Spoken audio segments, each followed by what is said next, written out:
You know, when it comes to effects in movies these days, we've pretty much seen it all, right? We have like giant LED screens that we're shooting on. We have lions talking to each other. But when it comes to one basic effect, we still do it the same old tired way.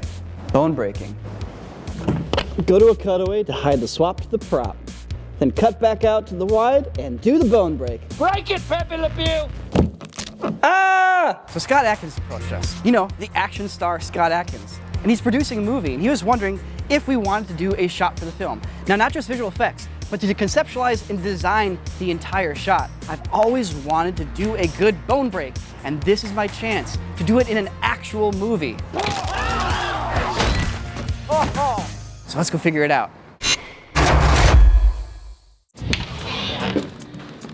What's up? Trying to brainstorm ideas. I have some. Want to hear them? So when Scott Adkins was here, I offered to do a VFX shot for his next film. He was really chill about it, and he said, yeah, let's do it. So Scott put me in touch with George and Harry, who are the two directors in this film. So I asked them if I could finally try doing this wacky bone break effect I've always been wanting to do. And they said, yeah, go for it. So cool, but now I need to come up with a way to do this really unique shot, you know, a bone break effect with no cuts and no like real CGI. I need to make sure it's doable, I need to make sure it's good. I need to actually shoot it and send it to the directors to get their approval. So yeah, I'm gonna grab Matt and Jordan and we're gonna try making this because I have a way that we might be able to pull this off. What we're gonna be setting up here is just really a proof of concept for this visual effects shot. And action, slam, Michael throws a punch, chamber, block, and then Scott grabs his arm, grab an elbow. And you see Scott pull the arm around backwards to the point where like, you know, it's bent around the corner. Snap, snap, boom. Good. So now that we've got a performance that I like, I took my frame here. Jordan has just broken Matt's arm. I'm going to line everything up here to this frame for the prosthetic break. See that exact spot? Mm-hmm. All right, you need to bring it right to here. So as Jordan breaks his arm, she wipes across it. And when she moves back and reveals the broken elbow, we've wiped to a different shot where we've used a prosthetic arm, because everything to the right of her hands is going to be replaced with the prosthetic arm, but to the left of her hands, I'm keeping the real hand, so I need to have it line up so that I can match it underneath her hands. Rolling, and 3, 2, 1, action.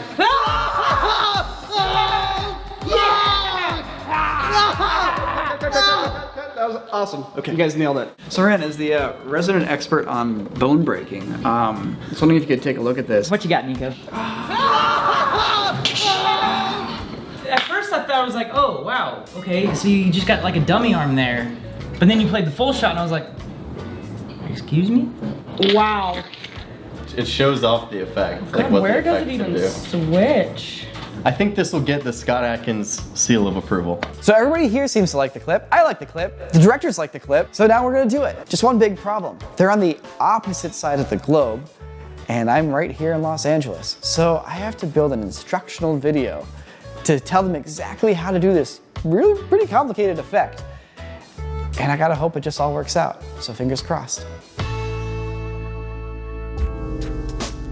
So they just finished shooting the movie and we got the footage and I'm ready to begin working on my shot. But the director shot another fatality for another fight scene that they really need help with. And they asked if we could do it. And I said, heck yes, because there's one person here who's perfect for that job. So I just gotta take a look at the plate that I'm gonna be doing this effect on. Essentially, the effect that I need to create is Scott is pushing a skewer through the back of this woman's head, which pushes out her eye.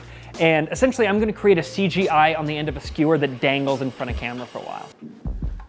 Come. So slow, what's wrong with you? Look, I've been looking up a lot of gore for this eyeball skewer shot, and I cannot end back up on those FBI lists. I won't have it, and that's why I use ExpressVPN. Look, if you're not using a VPN, the reality is you're sending a postcard to the entire internet. Anyone can see it. All the peepers and creepers got their eyes on your stuff. You gotta wrap it up in a nice tight envelope, something people can't see through. That's what ExpressVPN provides. Look at these pictures. You can't see them, why?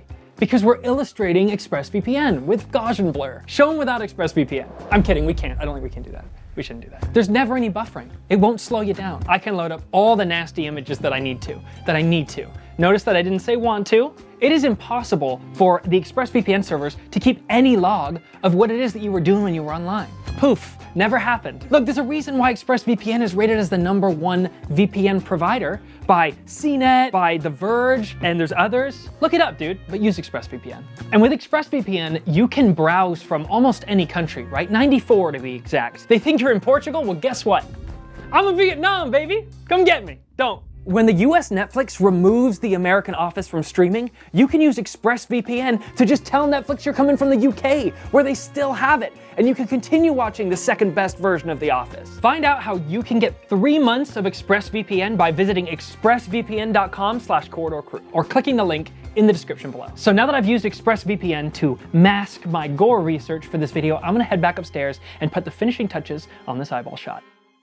All right, so I just got the footage from the shoot, and these are the 2 plates they needed to film. The version of pretending to break the guy's arm, and the other version where the guy does the motion like his arm is broken, and that's it. Now, it's really important these are all lined up correctly. So the first thing I gotta do is I gotta cut Scott out, because he's gonna be on top of a lot of the footage here.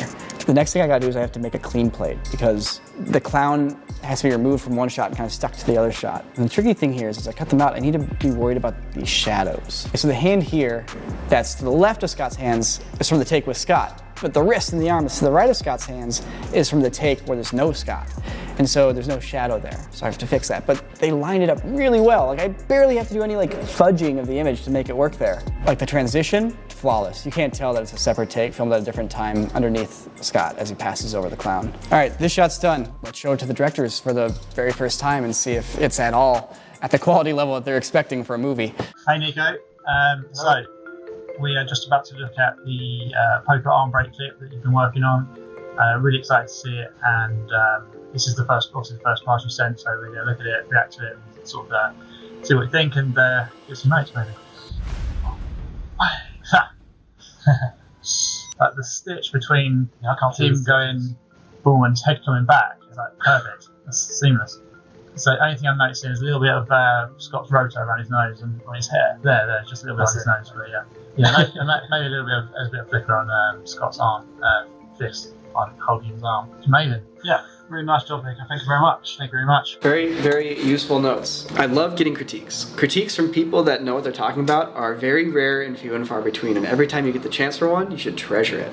So I like that aspect of it, but that doesn't mean it's not nerve-wracking. I think when they see your shot, they're gonna be like, holy moly, this is rad. Well, we hope. We don't know. We're gonna have to find out. V1 of this effect is complete. I'm very happy with the results. I basically used certain high points of contrast on her face as references for the tracking. Once the camera was solved and taken care of, the fun part began, and that is the simulation part. I was able to just stick a skewer onto that geometry that's now moving. At that point, I just needed to animate it actually coming through the back of the head, and we had our skewer taken care of. Now for the eye. Basically, I took an actual eye model and I fractured it up. I chopped it into a bunch of different pieces, and then I stuck those pieces back together with constraints.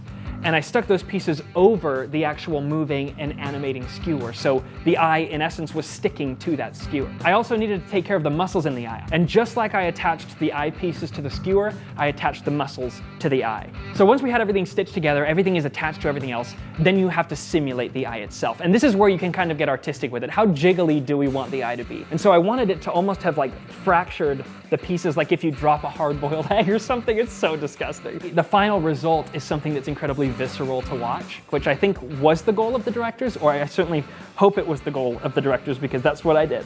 So I guess we'll find out, huh? Hey guys, so yeah, we've just been sent the clip for the eyeball skewer, so let's take a look, let's do it.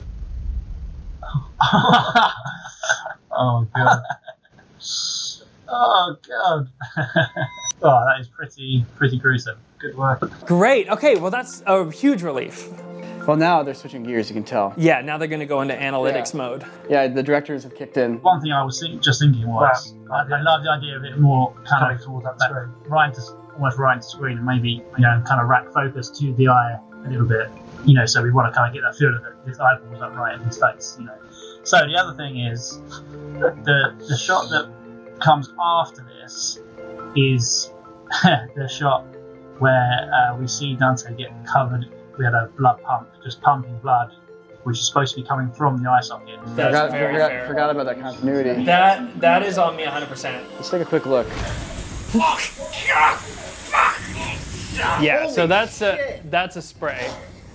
That's a full-on spray, dude. The version that I did right now, it's lacking any blood spray. It's more just the actual eye poke itself. So that's a very good note, and I should have considered that. We love what you've done so far. So thank you guys. Thank you, Niko. Thank you, Jordan. Really appreciate it. You know, I gotta give them props for knowing the continuity so thoroughly that they're not looking at the edit. They're just looking at one effect shot out of context. They're like, actually, the spray's in the other shot at this endpoint, so this needs this on the out point. Yeah. Like, these guys are in it. So we just got the notes back on these shots, and there are two major things that we need to take care of. The blood splatter that is going to be hitting the lens so that we have continuity between this shot and the following shot. But first and foremost, we have to take care of the focus. And hopefully Niko's able to address his feedback, and with that, we just have to sit back and wait to see if these effects make the cut in the theater. Jordan, I got a special treat for you. We've been working hard on these shots. We got all the feedback from the directors.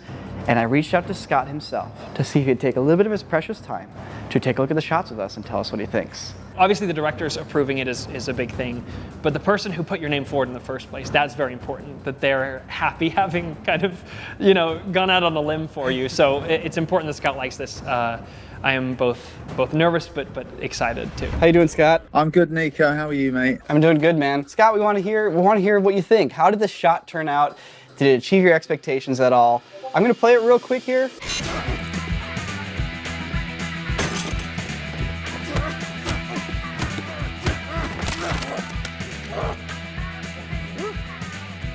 Well, first of all, I want to give myself a big pat on the back as producer for having the idea to mine the talents of Corridor Crew. It's absolutely incredible. Whack, whack. There it is. And he looks at it and he's still waggling his fingers. No hidden cuts. We sort of explained a few scenarios, didn't we? And you gave us some options, specifically with the arm brake. I mean, you pretty much came up with that whole thing yourself, you know? That was like, we added it into the choreography because you said, hey guys, what about this? We've got an idea. And of course, we've seen how you've done it. Now we're thinking, well, shit, man, we can't do a worse job than them because we're gonna look really bad now. I gotta say, like, in most productions, usually like the effects team doesn't get to approach like the producers and director and be like, hey, I want to do this shot. Can you guys write it into the movie? When I see bones break in movies, it's usually, you know, it has a lot of impact, except it's so often they just cheat it with a cut. And I really just wanted to make it all one cohesive shot. Like, it totally sells. I'm glad it turned out as great as it did. But yeah, you explained everything perfectly to us. Let's take a look at the eyeball skewer shot.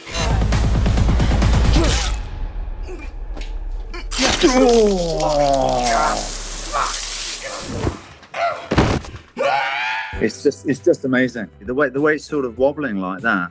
I mean, it looks so realistic. You know, I like how the eyeball's kind of obscured by the blood. It actually kind of makes it hit harder. I wanted to ask, did we rack focus to where the eyeball would be, or was that something you guys did? No, that was done in post. That was done in post? Oh, brilliant. It did feel a bit weird or foreign when it wasn't the focal point. Obviously, you know, if the DP could see an eye move towards camera, the focus would be on that. That's an attention to detail right there that most people would not catch. Yeah. So I gotta commend you on that. Oh, well, I'm learning. I'm getting better. I've been watching Corridor Crew.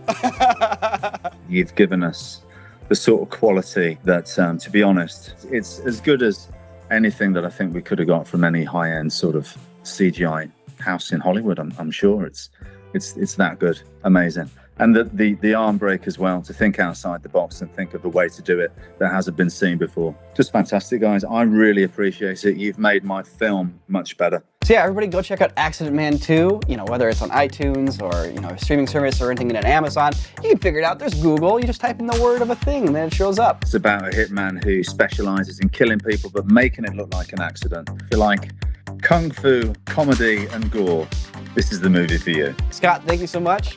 Next time you're in the States, hope we get to see you again. But yeah, man, other than that, just Stuntmen react. Oh, yeah.